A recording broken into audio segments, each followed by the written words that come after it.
Welcome to My Hometown, the program that explores clubs, organizations, businesses, and issues across Nassau and Suffolk counties and sheds light on the different towns that are making a difference. A great day to you, and welcome to another edition of My Hometown. I'm your host, Bill Loran, along with Nassau Community College student Joe Ritter.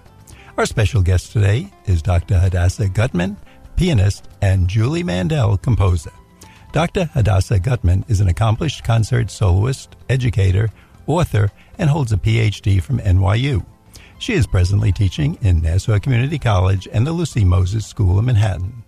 She was a scholarship student of Nadia Rosenberg and has performed in Merkin and Weil recital halls. Media performances include WFUV-FM and WPBR out of Florida, where her series College of the Air, giving a lecture recital on different composer every week. Her book, The Music of Paul Ben-Haim, a performance guide, was published in 1992. Julie Mandel studied composition with Ernest Krenek and Eric Zeisel. Chamber works have been performed by the American Chamber Ensemble, Stony Brook String Quartet, Trio for Flute and Viola, and her Harp and String Quartet No. 3, published by E.B. Marks. Her one-act opera, I Wish, I Wish, I Wish, was performed at the Thalia Theater. The Pious Cat Story by I.L. Peretz is performed nationally and recorded.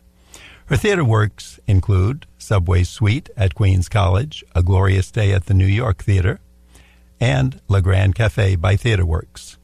She is treasurer of New York Women Composers and concerts director of Long Island Composers Alliance. The ladies are here today to talk about a recording being made of 24 piano works written by Miss Mandel and played by Miss Guttmann, which is shortly to be completed. Ladies, thanks for being with us today. Now, Julie, tell us about your new work, the 24 piano works called Intervals. How did that come about? Well, a friend of mine who is a jazz pianist told me that her favorite songs are those that begin with the jump of an octave, like Somewhere Over a Rainbow. Okay, I like that. And that octave is just one of 24 possible intervals. That octave is an interval. It's a space between notes. So I figured out there are 24 possible ways of starting a piece of music.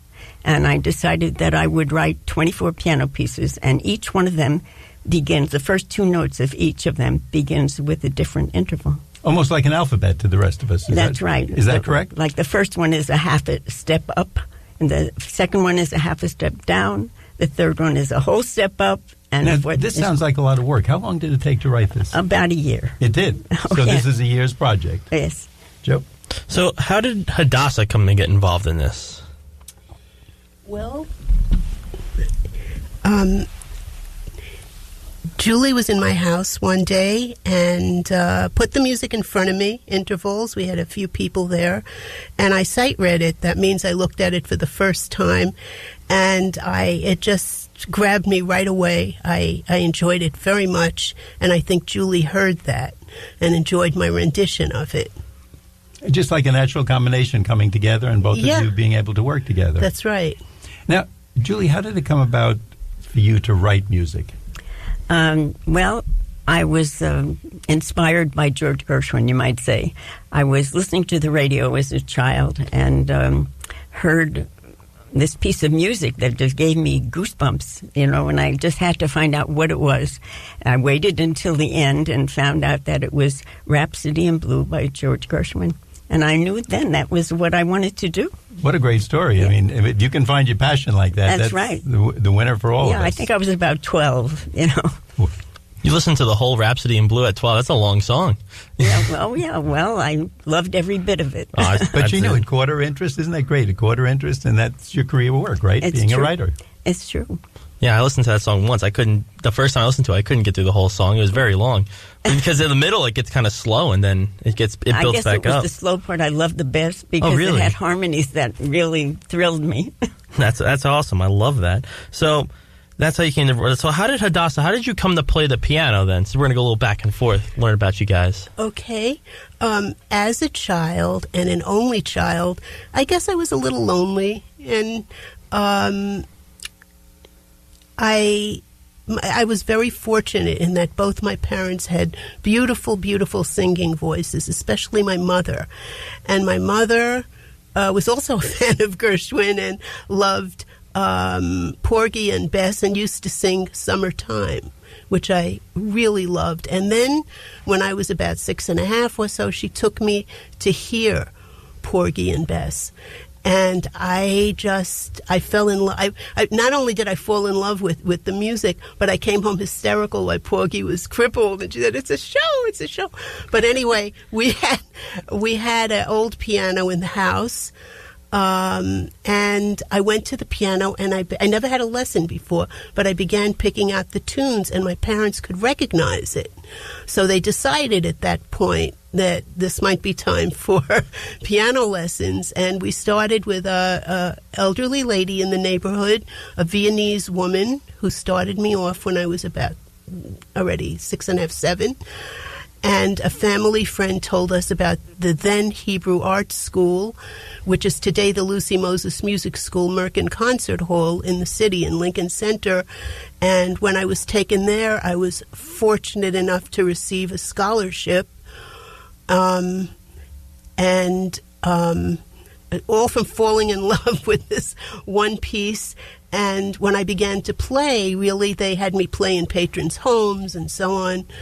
And then later down the road, I became the youngest fellowship person to teach there at that school. Joe, we better get some autographs after this we session. Do. We have to. These you know are what? It's really it's special. A lifelong love. But that's wonderful. If you can do something you love, they say you never work a day in your life. Yeah, you just took my line from me. I did. Okay, you can bring it in later on, and we'll give you the credit. That's exactly correct. Now, Julie, I know you talk about doing this in different styles. What does that mean? Because to us who really aren't musical people, we hear tunes and they all sound good or bad, or we like them or we don't. What kind of styles are there? What does that mean? Yeah, well, like Gershwin wrote classical music, like Rhapsody in Blue and American in Paris, that. But he also wrote show music, and I love show music. I grew up loving show music, so I wrote shows, and so I wrote that kind of music and lyrics. I write for theater, and then I also write string quartets. So there are different styles of music, classical, and there's a Broadway or pop kind of thing. You know what's nice is I'm watching you talk about this. I can see both your ladies in your eyes. This is something they really love. They have that look the way I look at a cheeseburger. Right. They talk about music. When I see that really good, you know this, Joe. Yeah, I know. We talked about it before. But this is the way they talk about music. I see Julie's eyes just gleaming when she talks about Gershwin and the songs she heard and really loved. And when you, Hadassah, talk about your background, your just eyes are brightening up. So we have something in common. If I see a cheeseburger and listen to your music, we would get along great. I like now your eyes are glowing too. Now your eyes are glowing too, Bill, because you're thinking about cheeseburgers. So That's right. It's all coming full circle. So with this, so when will the CD be ready? Because I know that Intervals, which is the piece you're working on, is going to shortly be completed. But do we have any idea yet? Yeah, in about a month. We finished the recording just the other day. There were 4 sessions because there are 24 pieces, so we did them in 6 at a time. Right. And it should be in about a month now. Okay, that's very cool. Now, Hadassah, what made you want to play this? Like out of the blue, did you just go over to Julie and say, next time you write something, give it to me and I'll play it? Or were you two friends, or did you just hear some of the practices and say, that's going to be a hit? No, well, I've played other works by Julie also. And I think that the combination of classical and jazz and Broadway was very attractive to me. And I wanted to point out about Gershwin that he was one of the first composers in Rhapsody in Blue to combine the classical and the jazz elements.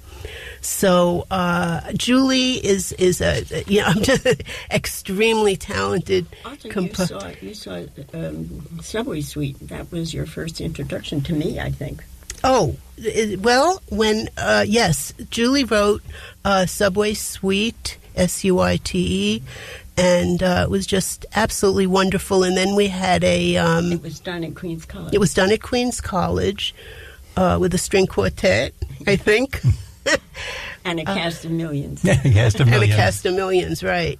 And then we had a dinner or something. There was a dinner in Queens College, and I went over to introduce myself to Julie and tell her how much I enjoyed her work. So just like two athletes getting together, they see somebody perform, or two lawyers or two doctors, they say, I appreciate your work. You got to be friends or companions or professionals colleagues. together. Colleagues is the word I was looking for. And you're combining on this work intervals. That's right. So you just said that you were inspired by the mixture of the different styles in That's right. intervals. So in intervals, it's going to be a mixture of Broadway, classical, like all sorts, like a little piece from everything. Jazz, yes.